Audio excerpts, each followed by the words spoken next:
What's up, y'all? Clayton here, back with another episode of the DA Integra build series. Today we're just going to kind of talk about what I got going on this week. So this week we are taking the DA Integra here down to King Motorsports in, I believe, New Berlin, Wisconsin. We're going to hopefully get her tuned up and get her ready to go for the first race on April 11th. The first race is a autocross with the Madison Sports Car Club in Jefferson, Wisconsin. I believe that's at Jefferson Speedway.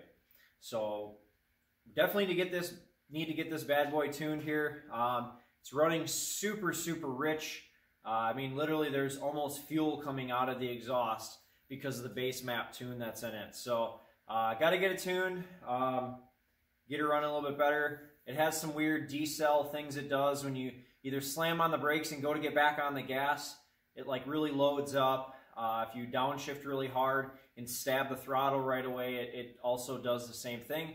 If you just hammer the throttle with no decel or anything, it's fine. So hopefully, you know, that's with the tune. I had to put the injector dead times and stuff like that in there that I kind of really wasn't sure exactly what I was doing. I've never messed with any of that before. So hopefully the tune will take care of that. And I'm going to, you know, basically try and videotape that whole journey too. If they'll let me do some videotaping, I will. Otherwise, I'll, you know, do what I can.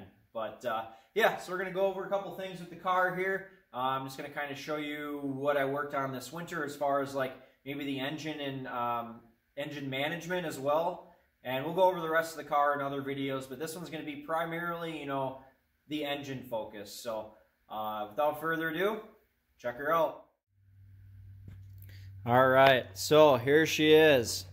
So you might be wondering, oh yeah, that vehicle didn't come with a vtec engine. Damn right it didn't. vtec just kicked in, yo.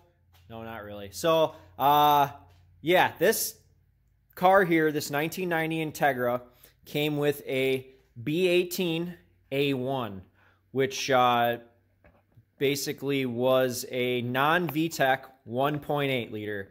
So the only VTEC engine that came in this car that year would have been the GSR, which are pretty rare. You don't really ever see them. That actually came with a B17, but this isn't that either. So this is actually a B16, 1.6 liter.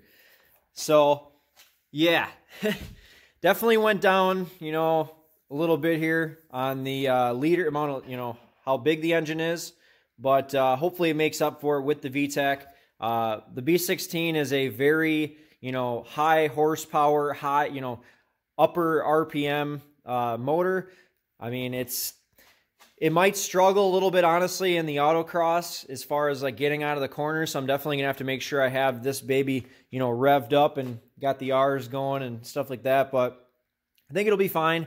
I believe these engines make around 160-ish stock, and I believe the engine that came in this car made 130, right around there. So yeah, so this should make more horsepower, and as well, it does have some nice bolt-ons also. So I'm just going to kind of go over a few of those things. First off, we have a Skunk 2 header. It's a 4-2-to-1. That goes down into a Tanabe medallion exhaust, full 2.5-inch all the way back. It's not very loud. It's got a muffler, everything. No catalytic converter, but yeah, it's a fairly quiet exhaust, which I like, honestly. It's not obnoxious, doesn't have that fart can sound, none of that stuff. So, also, we have a AEM fuel rail here, matched up with some RC 310 injectors. We got a AEM adjustable fuel pressure regulator with the gauge, and we have a Skunk 2 Pro Series intake manifold, a Skunk 2 throttle body. This is a big bad boy here. I believe it's not huge, but I believe this one's 68 millimeters if I remember right. So she's pretty good size compared to stock. Made a custom intake here. I just bought piping and made it myself. I threw the AEM stick on there because, you know, fanboy, not. It's got a OBD1 distributor.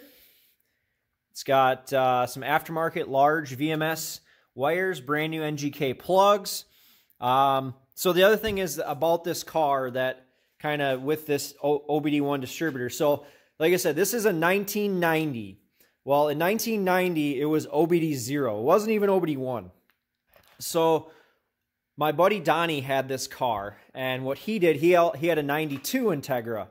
So the 92 was getting to be a real piece of shit. So what he did was he bought this car as a shell, as a roller, and took the 92, which is OBD1, the dash, the wiring harness in the dash, the engine bay harness, and put it in this car. So this car is OBD1 now, not just the conversion harness. It has a full OBD1 harness inside and out.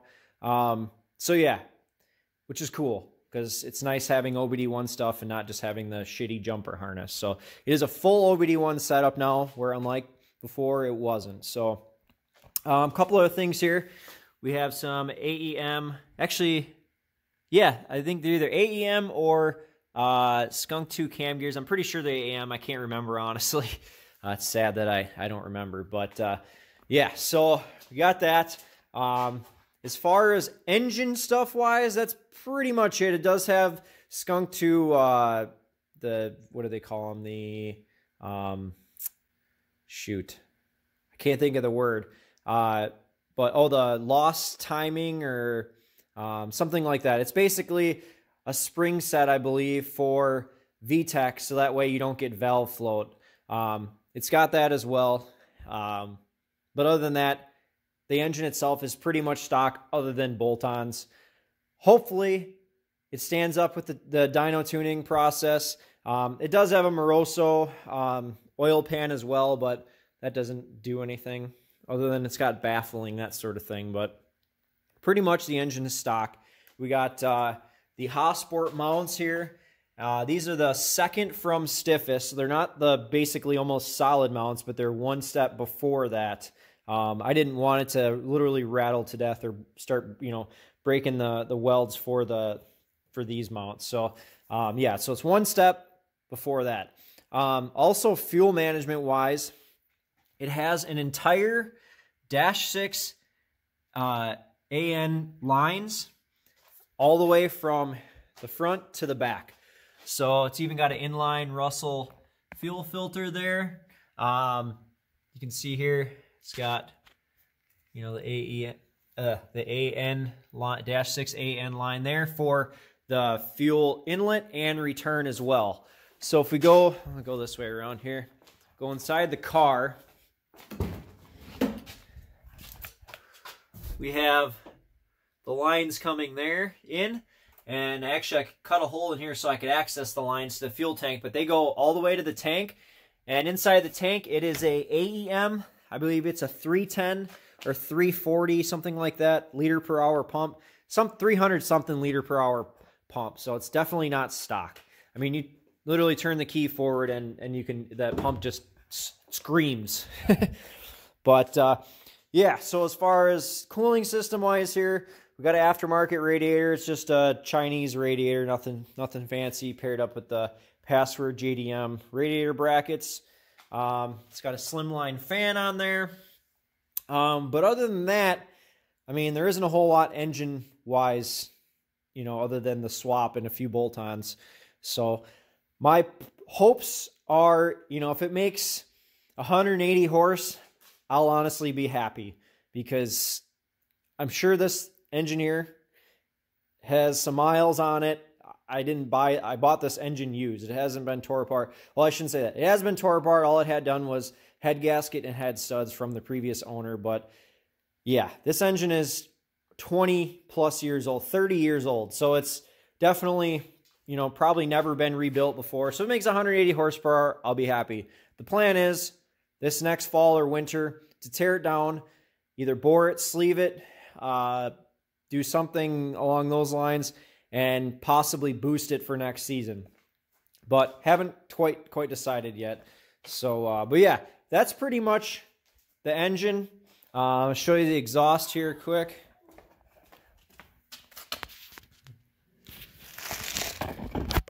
see that underneath there. So it does have a full-size muffler on there as well. So yeah, she's nice and quiet. Yeah, I'd rather have it that way. So as far as fuel management wise with the computer, we do have a full Honda S300 V3 ECU in here with Bluetooth. Also put the, it's a knockoff Odyssey tiny battery in here, super lightweight. Ran it inside the cab, had a custom bracket for the battery made. So pretty legit.